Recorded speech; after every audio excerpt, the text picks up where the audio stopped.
દેસાઈએ અનોખી book launch કરી છે। મિત દેસાઈ દ્વારા યુપલ્સ એઆઈ નામની બુક લોન્ચ કરવામાં આવી છે। આ બુકને સોફ્ટવેર અને ટ્રેડિશનલ બંને રીતે કમ્બાઈન કરવામાં આવી છે।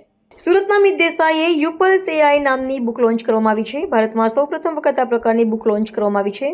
જો કોઈ વ્યક્તિને બુક વાંચવાની ઈચ્છા હોય તો તે આ કામમાં વ્યસ્ત હોય તો જે તે ચેપ્ટરનો QR કોડ સ્કેન કરી બુકનો ઓડિયો સાંભળી શકે છે। આ બુકમાં એઆઈ છે શું, આપણે એઆઈથી કેમ ડરવાની જરૂર નથી, એઆઈ બાબતે લોકો જે કહી રહ્યા છે એમાંથી કેટલી વાત સાચી છે, એઆઈના યુઝ તમારી ડેઇલી વર્કમાં, બિઝનેસમાં અને જોબમાં કઈ રીતે કરી શકાય, તમામ બાબતનું બુકમાં આવરી લેવાયું છે। મિત દેસાઈએ જણાવ્યું હતું કે અમે વિશ્વમાં પહેલીવાર અલગ રીતે બુક લોન્ચ કરી રહ્યા છીએ। ભારતમાં કોઈએ એઆઈ પર બુક લખી નથી। આ માત્ર બુક લખી નથી, બુકને ટેકનોલોજી અને સોફ્ટવેર સાથે કનેક્ટ કરી છે। ઘણીવાર વાંચવામાં કંટાળો આવે તો ચેપ્ટર પૂરું થયા પછી એક QR કોડ આવશે, જેને સ્કેન કરવાથી મલ્ટિપલ ભાષામાં તમને સાંભળવા મળશે અને દરેક ચેપ્ટરની અંદર આપણી સંસ્કૃતિ અને કલ્ચરને રાખ્યું છે।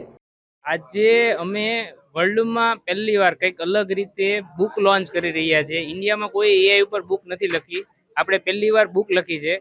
તો ખાલી બુક નથી લખી, આપણે બુકને એઆઈ સાથે, ટેકનોલોજી અને સોફ્ટવેર સાથે કનેક્ટ કરી છે। તો નોર્મલી પ્રોબ્લેમ શું થાય કે ભાઈ આપણને વાંચવું કંટાળો આવે, તો અમે એવી રીતે સેટઅપ કર્યું છે કે એવરી ચેપ્ટર પૂરું થાય તો ચેપ્ટર પૂરું થયા પછી એક QR કોડ આવશે, એને તમે સ્કેન કરો તો મલ્ટિપલ લેંગ્વેજમાં તમને સાંભળવા મળે કે તમે કારમાં જતા હોય, તમારી પાસે 10 મિનિટનો ટાઈમ છે, વાંચવાનો ટાઈમ નથી, તો તમે સાંભળી પણ શકો। અને એના કરતાં પણ મેઇન વસ્તુ છે કે અમે લોકોએ એવરી ચેપ્ટર ચાલુ થાય એના પહેલાં આપણી સંસ્કૃતિ કે આપણું જે બી કલ્ચર છે એને એના અંદર રાખ્યું છે।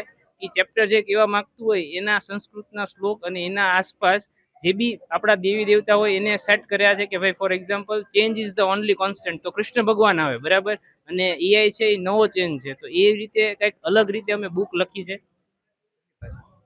સો અત્યારે 3 ભાષામાં છે, જરૂર પડશે તો એ કદાચ અમે 65 ભાષા સુધી બહુ આસાનીથી બુકમાં કંઈ ચેન્જ કર્યા વગર અમે આપી શકશું।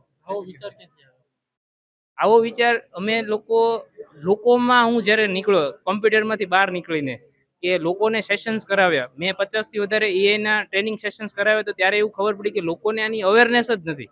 તો હું બધી જગ્યા પર નથી પહોંચી શકતો, તો મેક્સિમમ લોકો સુધી પહોંચવા માટે આપણે એવું શું કરી શકીએ? તો એવું વિચાર્યું કે ભાઈ બુક જે છે એ પહેલેથી લોકો વાંચે છે, પણ બુકની સાથે ઓડિયો આપે તો આપણો વિચાર બહુ બધા લોકો સુધી પહોંચે, તો એવી રીતે